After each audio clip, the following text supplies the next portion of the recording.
What's cracking, yo? Welcome back to Boo TV. Appreciate you for stopping in. Like, comment, subscribe, hit the bell, stay notified, and let's get into the topic for today.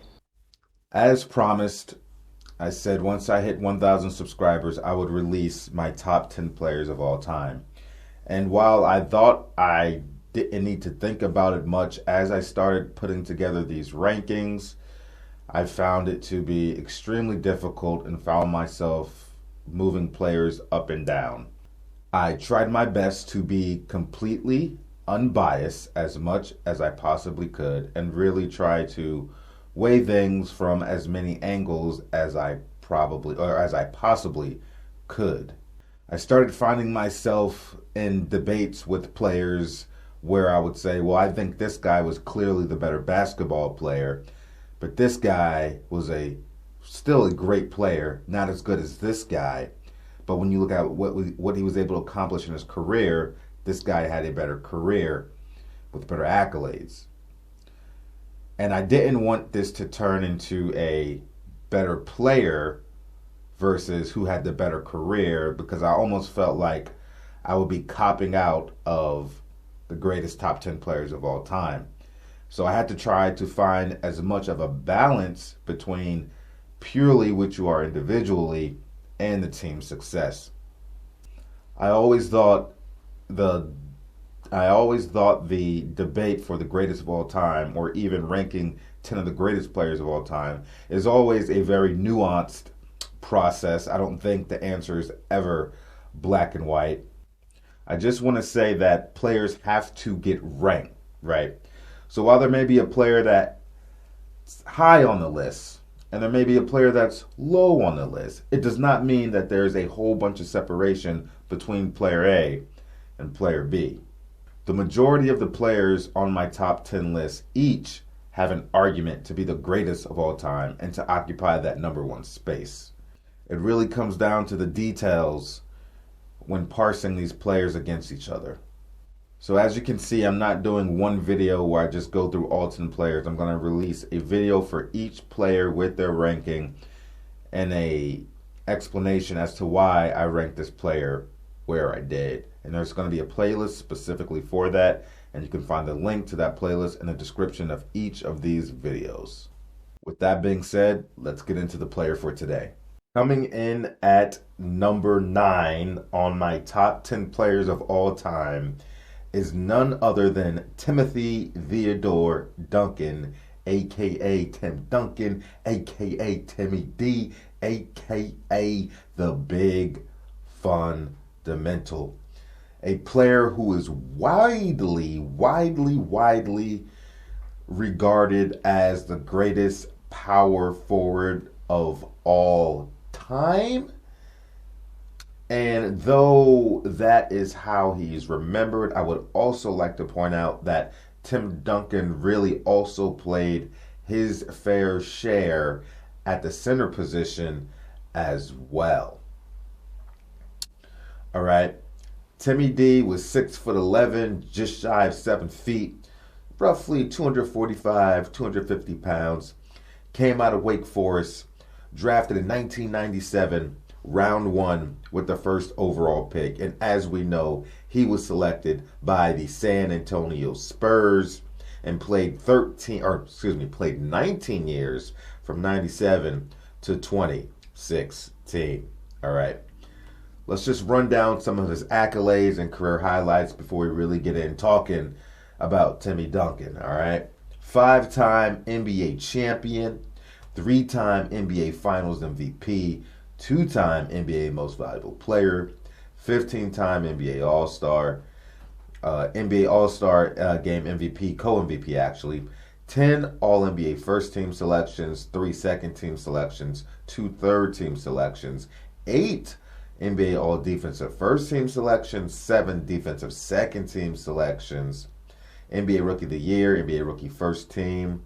For his career totals in the major statistical categories, Tim Duncan pulled over 26,000 points, over 15,000 rebounds, and over 4,200 assists for career averages of 19 points per game, 10.8 rebounds per game, just shy of 11, and 3.03 assists per game.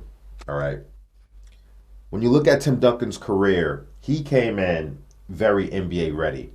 He was already a solid, all-around basketball player from top to bottom, coming in as a rookie from Wake Forest. In his rookie year, Tim Duncan averaged 21 points per game, 11.9 rebounds per game, 2.7 assists, and 2.5 blocks per game. And I believe in his rookie year, Tim Duncan was already acknowledged as, or already received by the end of his rookie year. For his rookie season,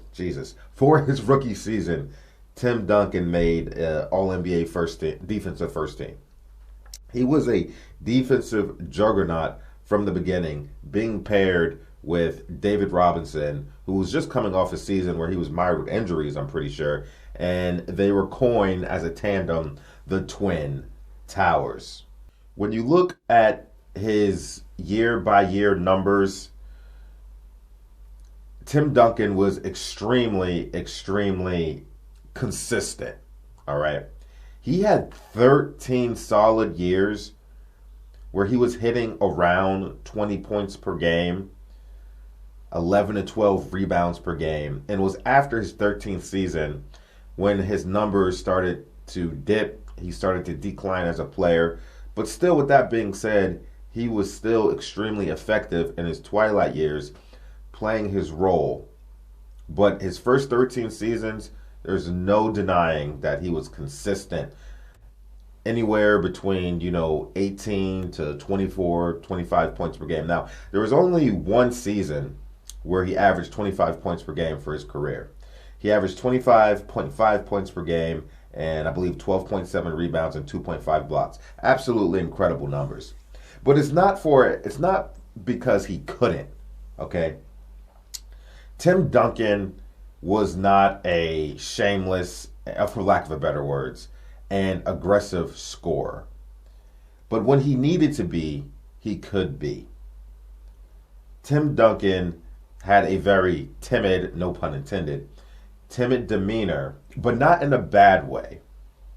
He believed in playing within the confines of the game and didn't feel like his scoring was always beneficial or needed for team success, especially as the Spurs continued to surround Tim Duncan with a great supporting cast and a nucleus that Tim Duncan was a part of for many years. Many years. Now, Tony Parker and Manu Ginobili, who they are widely considered as the three consistent players through the Tim Duncan era of the San Antonio Spurs, Tony Parker and Manu Ginobili weren't there from the beginning. But when they did come on, yes, they were the nucleus.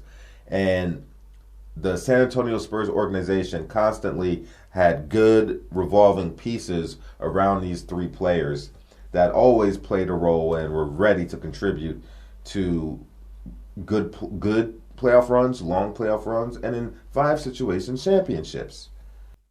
I think Tim Duncan's approach to how he played basketball and Greg Popovich's approach to how he coached basketball and how he viewed basketball, I think they were perfect for each other in that regard. They both understood each other and they both agreed on each other's concepts and ideals when it came to playing the game of basketball, especially how Tim Duncan would be utilized. Tim Duncan wasn't a flashy player. We know that. He wasn't a hoorah player. He wasn't somebody that was going to be demonstrative, getting in people's face, things like that. That wasn't his demeanor. He wasn't going to, celebrate after, putting a move on somebody or dunking in their face, no pun intended, and things like that. He never got too high. Tim Duncan never got too low. Tim Duncan was even keeled. steady on the basketball court, come performances, demeanor, behavior. He was just an even-keeled basketball player. And I don't mean that in a bad way, because he was extremely effective and great. And I'm not saying he wasn't aggressive. He was aggressive as a basketball player, but not in a sense like a Russell Westbrook where he wears that aggressiveness on his sleeves. No, it's not going to look like that coming from Tim Duncan. But he is going to play basketball at an elite level and beat your ass. And it's going to look so boring. And it's going to look so unappealing that you don't even realize that you're getting your ass beat half the time. It's crazy. It's crazy. It's crazy. It's crazy, right? He's not going to be snarling at you and all this. You don't even realize you're getting your ass beat half the time. Because he's so unassuming. So unassuming. So unassuming. And he just gets the job done and goes to work. At the power forward / center position, Tim Duncan was incredibly skilled. As a lifelong Laker fan, Tim Duncan was one of those players that I feared, because I knew what he was able to do, and I knew how he was able to galvanize his team and have the ability to hit big shots, grab big rebounds, make big defensive plays, and lead a basketball team. He was one of the few players I was scared of. Tim Duncan, his skill set, man, I don't even know where to begin. And it's going to be crazy because how I describe it might sound boring, like his game. You know what I mean? Now his game isn't boring. It is boring to most people.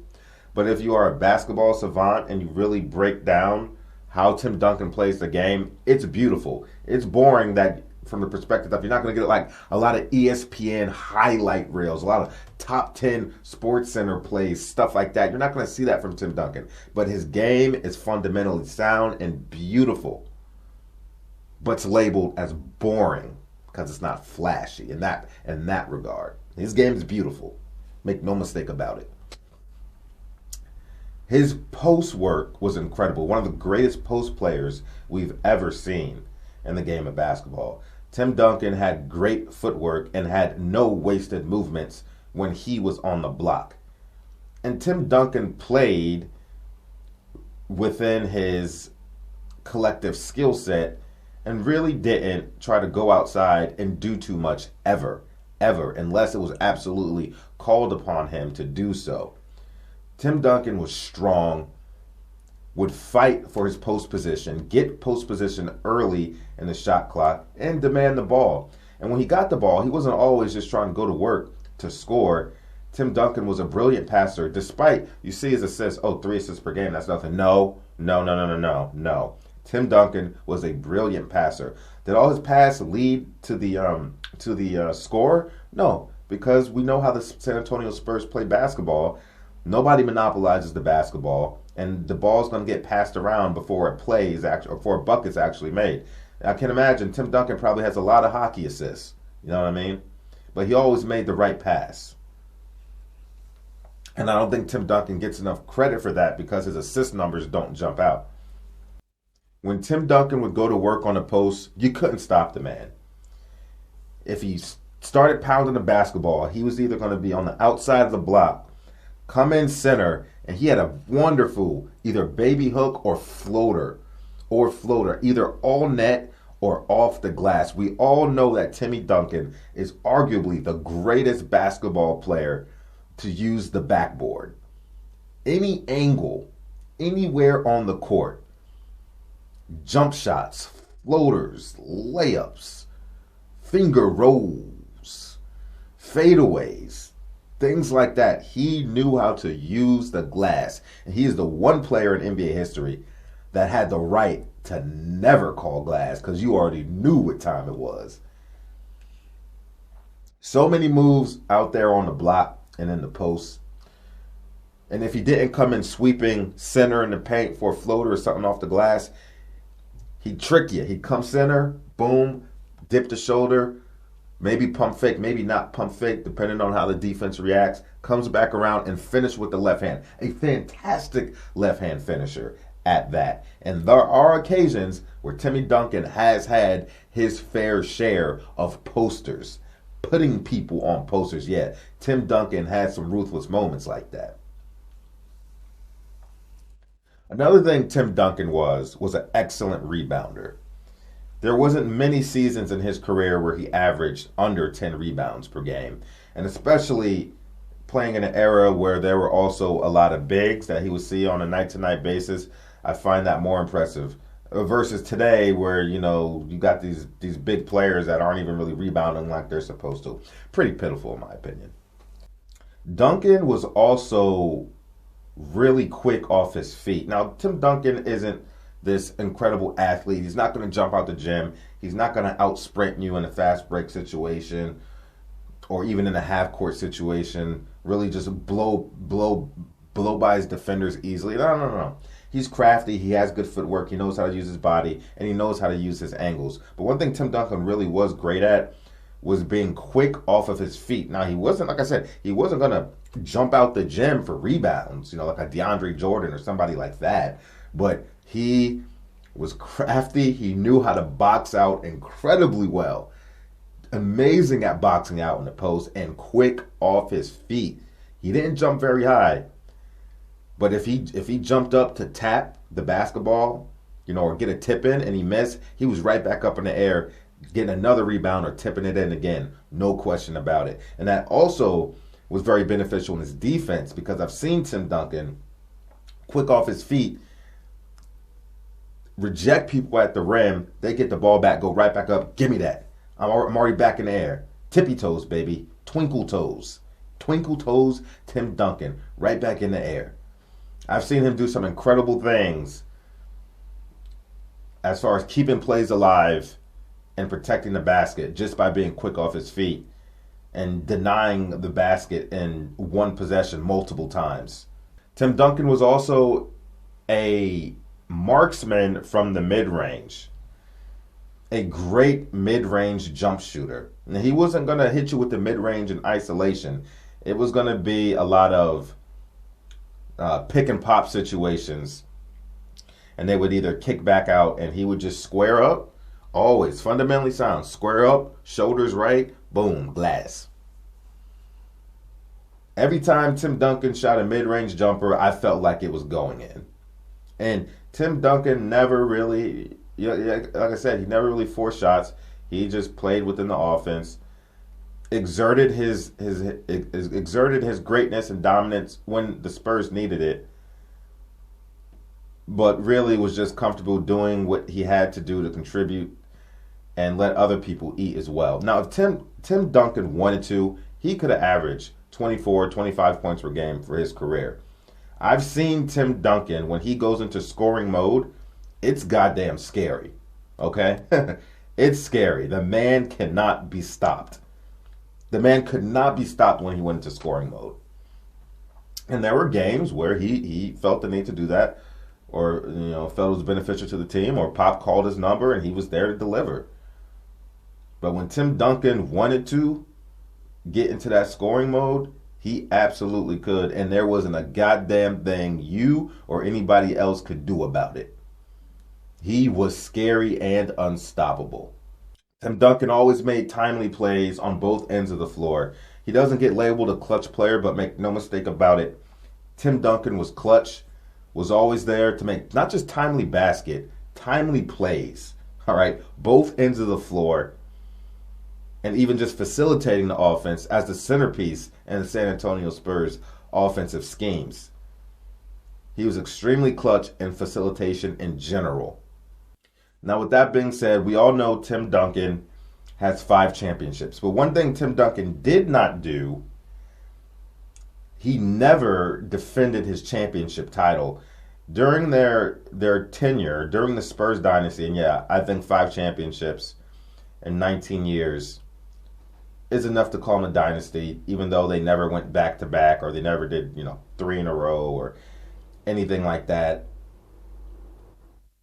But I would still say that he was part of a San Antonio Spurs dynasty, no question about it. He was the one constant through all of the championships that him and Greg Popovich won together. So they won a championship in 1999. That was the lockout season. Some people like to put an asterisk on that season, but I don't. They won one in 2003, 2005, where Tony Parker got the MVP against. No, no, no, no, no. 2007, Tony Parker got the MVP against the Cavaliers. And then 2014, where Kawhi Leonard got the MVP honors. But Tim Duncan won the MVP in 99, 2003, 2005. And I would like to say something about that. Who did they play? Oh, they played the Detroit Pistons in 05.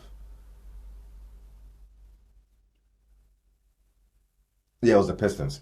So 2003, Tim Duncan had an incredible game against the New Jersey Nets in the finals. Man, this guy had over 20 points, over 20 rebounds, 10 assists, and 8 blocks. This guy almost had a 20-20-10 quadruple double in one of the greatest playoff performances I've ever seen. But I just think it's funny how that playoff performance never gets talked about.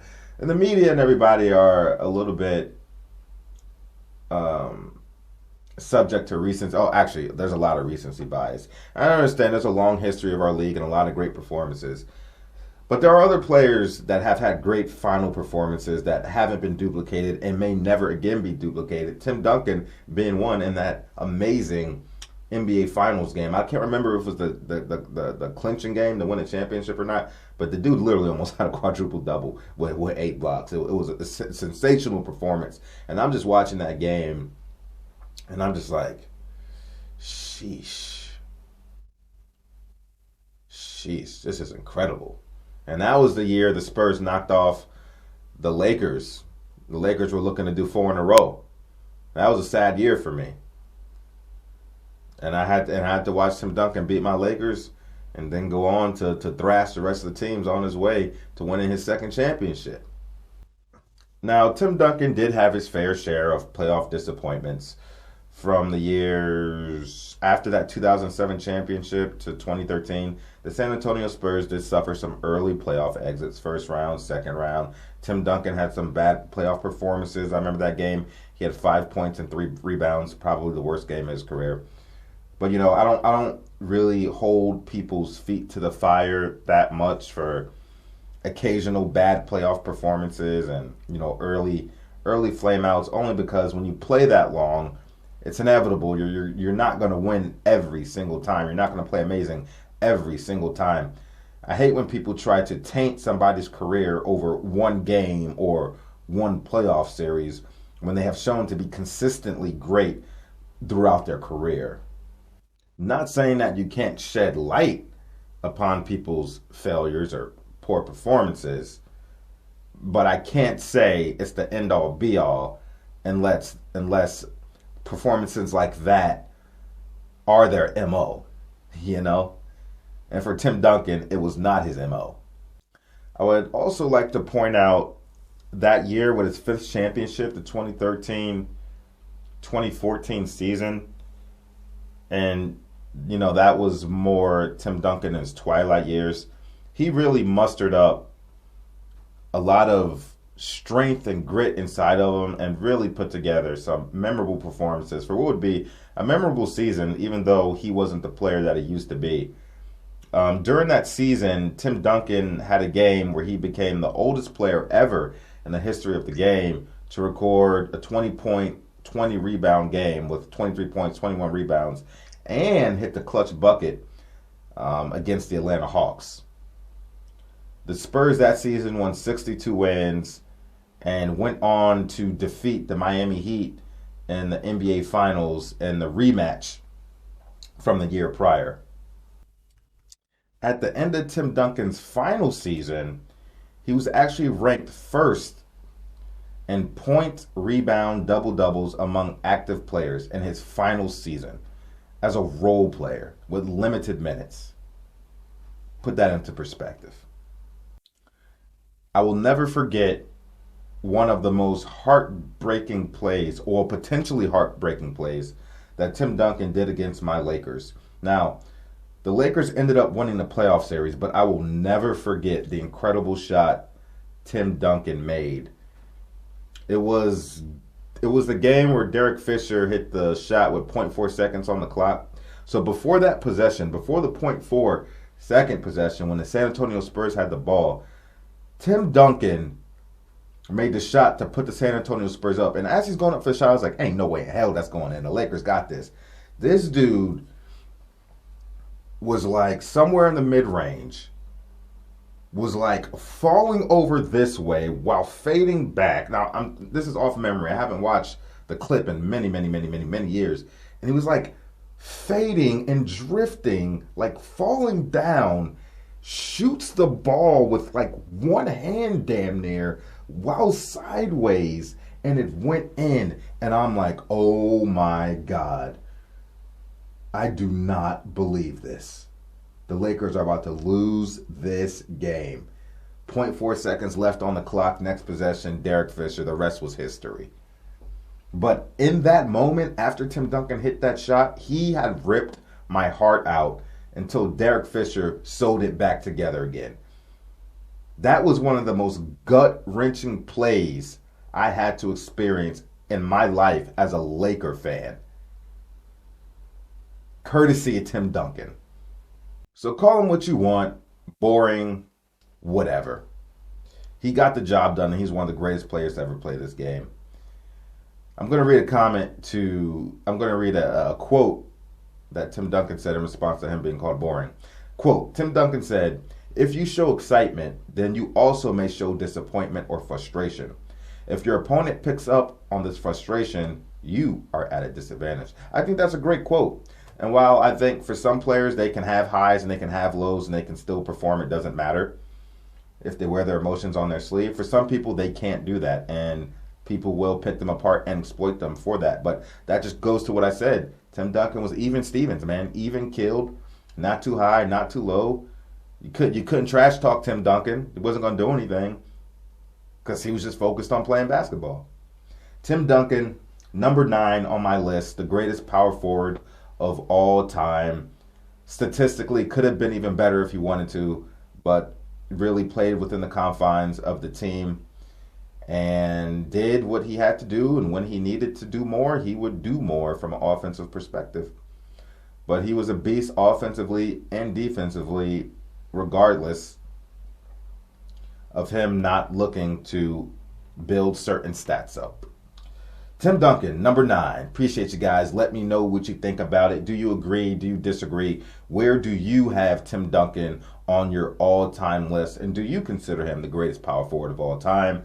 I would love to hear your opinion on Tim Duncan. Like, comment, subscribe, hit the bell, stay notified, and I'll catch you on the next one.